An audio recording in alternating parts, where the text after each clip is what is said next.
نحمده ونصلي على رسوله الكريم اما بعد فاعوذ بالله السميع العليم من الشيطان الرجيم بسم الله الرحمن الرحيم إذ تلقونه بألسنتكم وتقولون بأفواهكم ما ليس لكم به علم وتحسبونه هينا وهو عند الله عظيم۔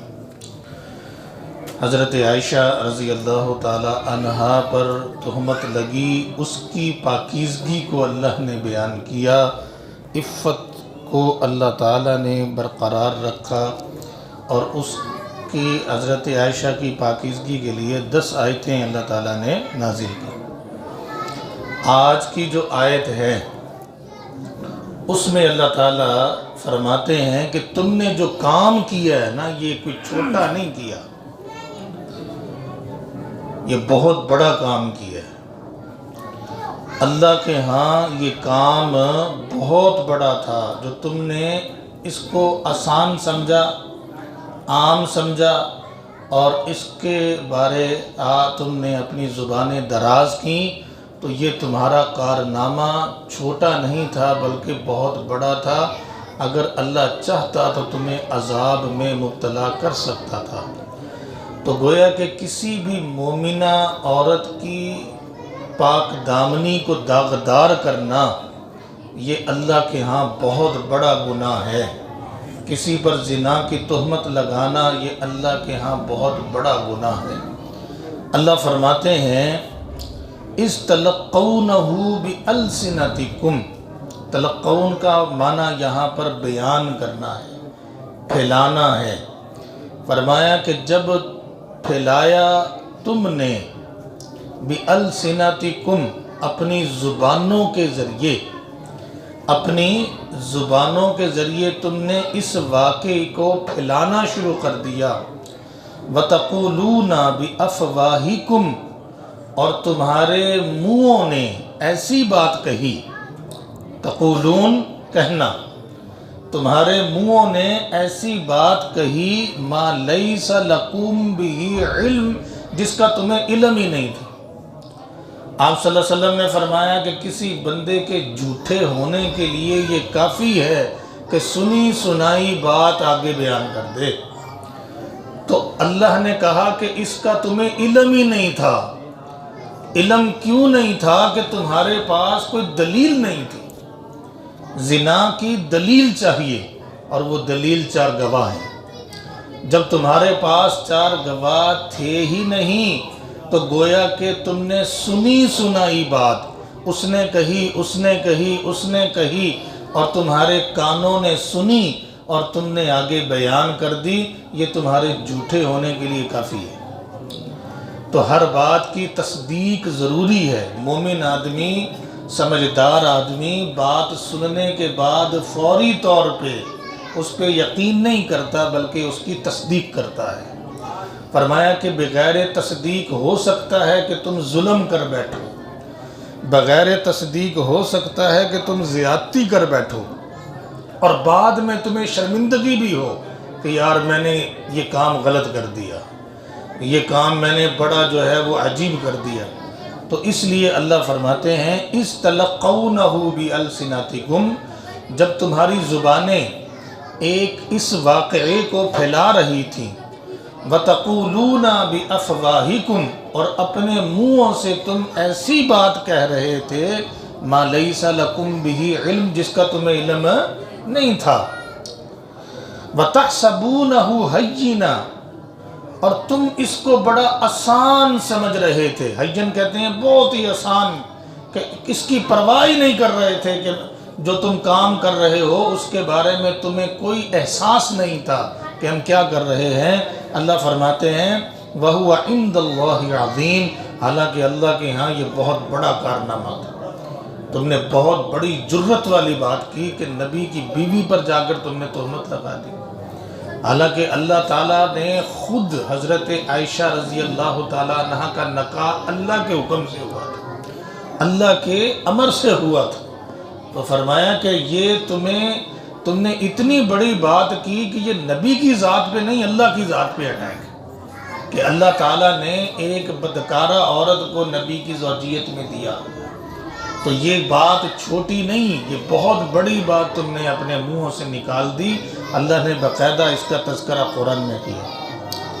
اللہ فرماتے ہیں وَلَوْلَا، ایسا کیوں نہیں ہوا، لولا کا ترجمہ ہے ایسا کیوں نہیں ہوا، اس سمعتموہ قلتم ما یکون لنا ان نتکلم بہذا، اس سمعتموہ جب تم نے یہ بات سنی۔ اب صحابہ سے اللہ مخاطب ہے جنہوں نے اس میں اپنی زبانیں کھول دی، حضرت حسان نے، حضرت مستہ نے، حضرت حمنہ نے، ان کو اللہ مخاطب ہے۔ اللہ فرماتے ہیں وَلَوْلَا، ایسا کیوں نہیں ہوا، اس سمعتموہ جب تم نے اس واقعے کو سنا، قلتم تمہیں کہنا چاہیے تھا، قلتم تمہیں کہنا چاہیے تھا، ما یکون لنا، ہمارے لیے یہ جائز ہی نہیں ان نتکلم بہذا کہ نبی کی بیوی کے بارے میں کلام کریں، ہمارے لیے جائز ہی نہیں کہ جس پیغمبر کو ہم انتہائی پاکیزہ سمجھتے ہیں، جو معصوم ہے، اس کے گھرانے کے اوپر بات کرنا ہماری جرت ہی نہیں ہے، ہماری طاقت ہی نہیں ہے، ہماری حیثیت ہی نہیں ہے کہ ہم نبوت کے گھرانے پہ جا کے بات کریں۔ کیا حیثیت ہے ہماری نبی صلی اللہ علیہ وسلم کے مقابلے میں؟ تو اللہ فرماتے ہیں کہ تمہارا یہ کام بنتا تھا کہ تم یہ کہتے کہ ہمارے اندر یہ حیثیت نہیں ہے، ہماری زبان اس بھار کو اٹھا ہی نہیں سکتی کہ ہم اتنی بڑی بات پیغمبر علیہ السلام کی گھرانے کے بارے میں کر دیں۔ اللہ فرماتے ہیں کہ تمہارا یہ رویہ ہونا چاہیے تھا، اور تم نے اس رویے کو اختیار ہی نہیں کیا، اور تم نے یہ سمجھا کہ پتہ نہیں ہم نبی سے بڑھ گئے، اور اس کے گھرانے پہ جا کے تم نے زبانوں کو دراز کر دیا، تو یہ تمہارا بہت بڑا کارنامہ ہے۔ تو اللہ فرماتے ہیں وَلَوْلَا، کیوں ایسا نہیں ہوا، اس سمعتموہ کہ جب تم نے یہ بات سنی، قلتم تم یہ کہتے، ما یکون لنا، ہمارے اندر یہ جرت نہیں ہے، ان نتکلم بہذا کہ ہم اس کے بارے میں کلام کریں، زبان کھولیں۔ سبحانکا، اللہ یہ نکاح تو نے کیا ہے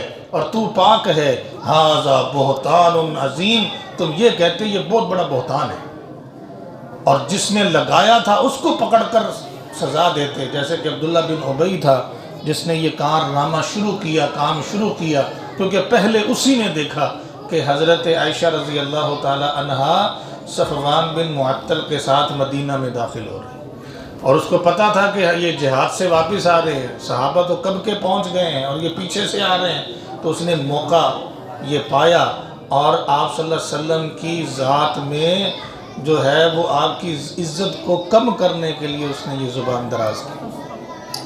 اچھا، اس نے عزت کو کم کرنا چاہا، اللہ نے عزتیں بڑھا دی۔ کتنی عزتیں بڑھائیں، اپنے نبی کی پاکیزگی اللہ نے قرآن میں بار بار بیان کر دی، اور اس کے گھرانے کی پاکیزگی بیان کر دی۔ اب اللہ فرماتے ہیں یعظکم، کہ تمہیں اب اللہ ایک وصیت کرنے لگا ہے۔ یعظکم، ان کا معنی کیا ہے؟ وصیت۔ اللہ تمہیں ایک وصیت کرتا ہے، نصیحت کرتا ہے، ان تعودوا لمثلہ ابدا، اب دوبارہ کبھی ایسی حرکت نہ کرنا۔ ایک دفعہ تمہیں اللہ نے معاف کر دیا ہے، دوبارہ زندگی میں کبھی ایسی حرکت کی، ان تعودوا لمثلہ ابدا، فرمایا کہ ایسی حرکت دوبارہ کبھی نہ کرنا، ان کنتم مومنین، اگر تم اللہ پر ایمان رکھتے ہو تو پھر اللہ کے کاموں کے اندر دخل اندازی نہیں کرنی۔ وَيُبَيِّنُ اللَّهُ، اللہ فرماتے ہیں میں تمہیں کھول کھول کے بیان کر رہا ہوں۔ تبیین کہتے ہیں واضح طور پہ بیان کرنا۔ وَيُبَيِّنُ اللَّهُ لَكُمْ، اللہ تمہیں کھول کھول کے بیان کرتا ہے، واضح بیان کرتا ہے الآیات، اپنی قرآن کی آیات کو، واللہ علیم حکیم، کیونکہ اللہ جاننے والا ہے اور حکمت والا ہے۔ اللہ کا علم تم سے کئی گنا زیادہ ہے۔ وَلَا يُحِيطُونَ بِشَيْءٍ مِّنْ عِلْمِهِ، اللہ فرماتے ہیں کہ اللہ کے علم کا احاطہ انسان نہیں کر سکتا۔ یہاں تک تو تھی حضرت عائشہ رضی اللہ تعالی عنہا کی پاکیزگی اور صحابہ کو سمجھانا۔ اس کے بعد اللہ تعالیٰ فرماتے ہیں ان الذین یحبون، دنیا میں وہ لوگ، ان مانا بے شک الذین وہ لوگ، بے شک وہ لوگ، یحبون جو پسند کرتے ہیں، ان تشیع کہ وہ پھیلائیں الفاحشہ، فحاشی، عریانی، بے حیائی. فرمایا کہ دنیا میں جو لوگ بے حیائی پھیلانے کا کام کرتے ہیں، فحاشی پھیلانے کا کام کرتے ہیں، عریانی عام کرتے ہیں، جیسے کہ ہمارا اس وقت میڈیا کردار ادا کرتا ہے، برہنہ انداز میں عورتوں کا لانا، عشقیہ کہانیاں بچوں کے سامنے بیان کرنا، یہ ہمارے جو ڈرامے ہیں، فلمیں ہیں، یہ سارے کی ساری تربیت گاہیں ہیں. اور یہ ایک ایسا زہر ہے جو ہم خود اپنے بچوں کے اندر ڈالتے ہیں. ایک گھریلو بچی کو نہیں پتا کہ عشق کسے کہتے ہیں، محبت کسے کہتے ہیں، یاری کسے کہتے ہیں، اور گھر سے بھاگنا کسے کہتے ہیں، بھاگ کر نکاح کرنا کیا ہوتا ہے.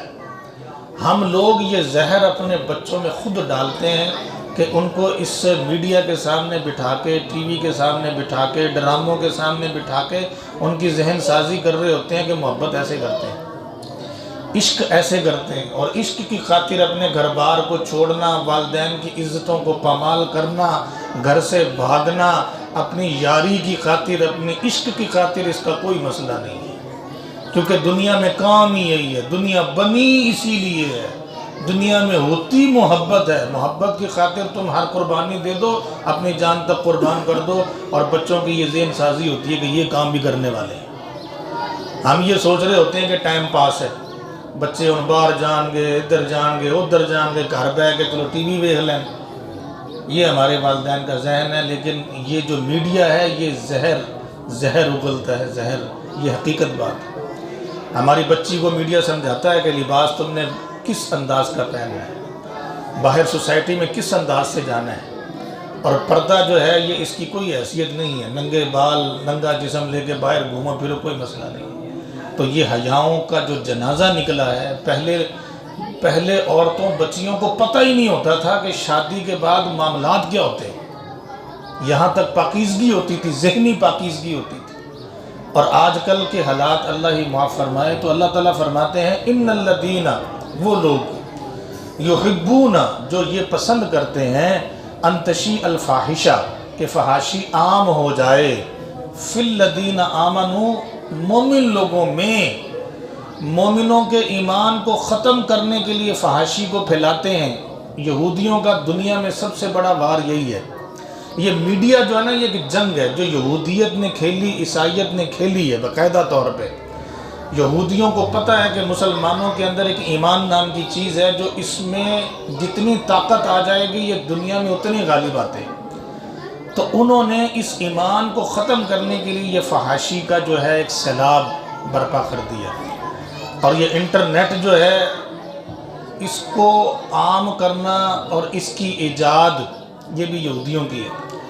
آپ فیس بک استعمال کرتے ہیں، یہودیوں کا ایجاد کرتا ہے. آپ واٹس ایپ استعمال کرتے ہیں، یہودیوں کا ایجاد کرتا ہے. میڈیا کے تمام آلات جو ہیں، اس کے پیچھے یہودیت کا سارا جو ہے نا وہ کام ہے. اور ان کا مقصد یہی ہے. آپ حیران ہوں گے، یہودیوں اپنے بچوں کے ہاتھ میں موبائل نہیں دیتے. میں کل ایک ویڈیو دیکھ رہا تھا، یہودی جو اپنے بچوں کی ٹریننگ کرتے ہیں، اسلامک کرتے ہیں. آپ صلی اللہ علیہ وسلم نے فرمایا کہ بچوں کو تیر اندازی سکھاؤ. یہودی اپنے بچوں کو تیر اندازی سکھاتے ہیں. آپ صلی اللہ علیہ وسلم نے فرمایا کہ بچوں کو تیراکی سکھاؤ، کہ بچپن میں اگر بچے تیراکی کریں گے تو اس کا مسلز جو ہے نا انتہائی مضبوط ہو جائیں گے، جسم انتہائی سٹرونگ ہو جائے گا، دماغی صلاحیت بڑھے گی. بچوں کو تیراکی سکھاتے ہیں. آپ صلی اللہ علیہ وسلم نے فرمایا کہ بچوں کو جنگوں کی تربیت دو، تاکہ بچپن سے ہی بچے جو ہے وہ مجاہدانہ صلاحیتیں پیدا ہوں. یقین کریں، یہودیوں کے سکولوں کے ہر سکول کے اندر وہ فوجی ٹریننگ دیتے ہیں اپنے بچوں کو، چھوٹے چھوٹے بچوں کو فوجی ٹریننگ. اور میں نے دیکھا کہ بچوں کو اسلحہ سکھا رہے ہیں، اس کو کھولنا، اس کو بند کرنا، اس کو چلانا. اور ہمارے بچوں کے ہاتھ میں موبائل ہے اور موٹو پتلو ہے. ٹھیک ہے، اور بچہ موبائل کو استعمال کرتا کرتا پتہ نہیں کہاں تک پہنچ جاتا ہے. اور ہماری نوجوان نسل وہ سارا دن فیس بک اور ساری رات فیس بک پہ لگے گی. تو میرے بھائیوں، یہ بہت بڑا ایک فتنہ ہے جو ہمارے معاشرے میں پیدا ہوا ہے، اور اس نے اسلام سے دور کر دیا، قرآن سے دور کر دیا، ذکر سے دور کر دیا، نماز فجر سے دور کر دیا. ہماری نوجوان نسل کو پتہ ہی نہیں ہے کہ نماز پڑھنی ہے کہ نہیں پڑھنی، رات کو گئی رات تک اس فتنے کے اندر مبتلا رہے، صبح کی نماز کا پتہ نہیں۔ فرمایا کہ اس کا دن بھی برباد، اس کی دنیا بھی برباد، اس کی آخرت بھی برباد۔ تو اللہ فرماتے ہیں کہ ان الذین یحبون، جو یہ پسند کرتے ہیں کہ مومنوں میں فحاشی پھیلے، لہم عذاب علیم، اللہ فرماتے ہیں ان کے لیے دردناک عذاب ہے۔ فی الدنیا، دنیا کے اندر بھی دردناک عذاب ہے۔ یہ کون سا عذاب ہے؟ یہ بے سکونی کا عذاب ہے، یہ رزق میں بے برکتی کا عذاب ہے کہ ایسے لوگوں کا جسم کبھی بھی سکون حاصل نہیں کرتا، دماغی طور پر ٹینشن، جسمانی ٹینشن، اور فزیکلی انسان ہر وقت پریشان رہتا ہے کیونکہ اس نے شیطان کو اپنا دوست بنایا ہوا ہے، اسے کبھی رزق کے اندر برکت نہیں آتی، اللہ تعالیٰ دیتا ہی نہیں ہے۔ تو یہ دنیا کا عذاب ہے دردناک، والآخرہ، اور فرمایا کہ ان کو اللہ آخرت میں بھی عذاب دے گا، اور آخرت کا عذاب کیا ہے؟ جہنم کی آگ ہے۔ واللہ یعلم، اللہ فرماتے ہیں کہ اللہ جانتا ہے، وانتم لا تعلمون، تم نہیں جانتے۔